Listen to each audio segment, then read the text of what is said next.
ఇప్పుడు చెప్పినటువంటి సబ్జెక్టు నేను మళ్ళీ కొత్తగా చెప్పాల్సిన అవసరం లేదు. అక్కడ మధ్యప్రదేశ్ మోలో జరిగినటువంటి మీటింగ్లో నేను కూడా ఆ రోజు అటెండ్ అయ్యాను. ఆ రోజు మీటింగ్కి చాలా ప్రాముఖ్యత ఉంది.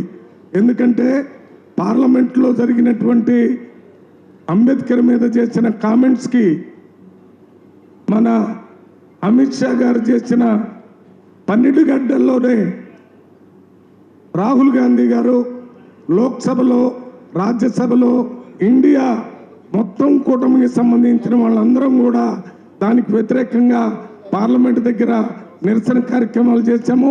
పార్లమెంటు లోపల కూడా నిరసన కార్యక్రమాలు చేశాము. దాని తర్వాత ఈ కార్యక్రమాల మోహలో జై బాపు, జై భీమ్, జై రాజ్యాంగం అనేటటువంటి కార్యక్రమాన్ని తీసుకొని ఆ రోజు మాట్లాడినప్పుడు భారతదేశంలో ఉన్న నాయకులందరూ అక్కడికి రావటం జరిగింది.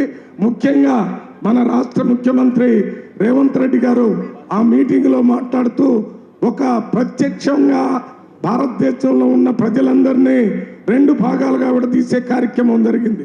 మొదటిది మహాత్మా గాంధీ, అంబేద్కర్ గారు ఆలోచన విధానాన్ని అనుసరించి ఎవరైతే ప్రజలు ఆలోచన చేస్తున్నారో, రాజ్యాంగాన్ని కాపాడాలని కోరుకుంటున్నారో వాళ్ళంతా రాహుల్ గాంధీ గారి తరపున ఉండాలని, అదే రకంగా గాడ్సే ఆలోచన విధానానికి ఎవరైతే సపోర్ట్ చేస్తున్నారో వాళ్ళందరూ కూడా బీజేపీ వైపున, మన అమిత్ షా అదే రకంగా మోడీ వైపున ఉన్నారనే మాట చెప్పడం జరిగింది.